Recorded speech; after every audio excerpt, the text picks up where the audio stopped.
What's up, old school homies? Let's talk about is surfing territorial. I can give you a lot of perspective on this due to the fact that I spent a lot of time in the water and going to a lot of different spots in Southern California. I kind of found out that there's hot spots for jerks, and then there's, you know, cool spots for people too. Most all of the surf spots are good, and then you think like a few spots suck because of a few bad apples. And there is a pecking order involved in the territory of surfing, and that depends on, you know, can you surf? First off, surfing is just like skateboarding. Most people aren't good at it, let's be honest. Like, it's pretty hard to be good at surfing. Not to say that nobody surfs, like, there's a lot of people that surf, and we'll get to that. But when you go out into the water, it's kind of like the general public, like people buy a board, sell a board, maybe they try it for a few months. Maybe they came from a whole other country just to try surfing. When you go out there in the water, it could be anybody. And that's the whole dream of surfing. Everybody wants to surf, and everybody has this feeling that surfing is so fun that we don't want to ruin it for anybody else either. So we usually stay quiet out there in the water. There's not like a lot of chatter. But if you get into a highly competitive surf spot, yeah, there's going to be a lot of pecking order, vocals, people telling each other which way they want to go on a wave, who's going to catch a wave, calling other people off of a wave. It goes into more or less staking out your territory, because it's territorial. There's not that much territory. If you're going to a spot where there's a certain break, it's only going to break in a certain small area.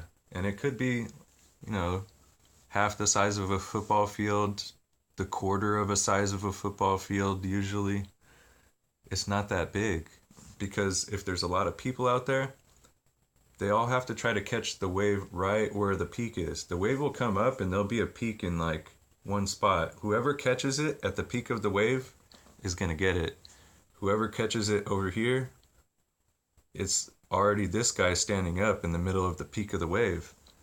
So you're dropping in on him, and it becomes that kind of game of positioning yourself. So you go out into the water and you try to make mental notes of where did the last wave break, so I could be exactly where that was. But then there's a current. The current moves your body. So you constantly have to paddle back, and you could find reference points on the shoreline, like a lifeguard tower or something, and keep yourself in a spot so then when the waves do come, then you catch them. And the way to catch bigger waves than anybody else is to paddle out farther than anybody else. They all might be waiting right here. You wait out here. Now, as waves come, everybody will be like, that guy's dumb. He just keeps paddling out too far, and they keep catching these waves over here. Once in a while, you'll catch one of these waves, but not as often. That's what I do. I sit out there, and I catch the biggest wave of the entire day. The last time, I missed it, I was out there. I was so on it, and it was like such a terrible day for surfing. And all my dad's doctor friends were like, dude, I can't believe you missed that wave. That was the biggest wave of the day. And oh man, like it was like one more paddle and I was in it. But even just taking that risk is better than sitting on the shoreline trying to catch a bunch of choppy waves. You always got to be at the highest end of the food chain if you want to catch the biggest wave. So there's that. Certain people will wait further away from the pack for a bigger wave. Stand your ground. When it comes to surfing, you have to look at where the breaks are before you go out in the water and decide, I'm going to stand my ground on this one, or I'm going to stand my ground on this other break because no one's trying this other break, but I see a break over there and nobody's even trying it out. Sometimes that could be the bigger wave too.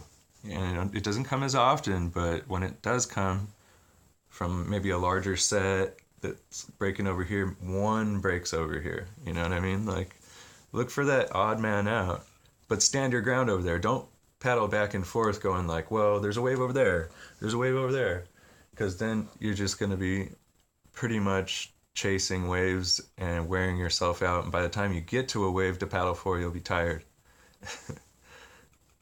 So it's all about positioning. Once you get better at surfing, um, it becomes more of a competitive thing where people call you off of waves because, you know, they know exactly where that wave is going to break and they stand up and they caught it before you. And you can't get mad if that same guy keeps catching wave after wave.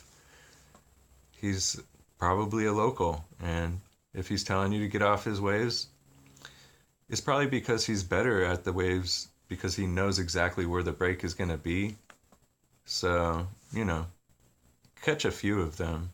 You can't let everybody dominate you. And sometimes you could turn in another direction or, you know, show people that I'm still going to ride your wave even if I'm not going to take it in the same direction. Stand your ground, you know?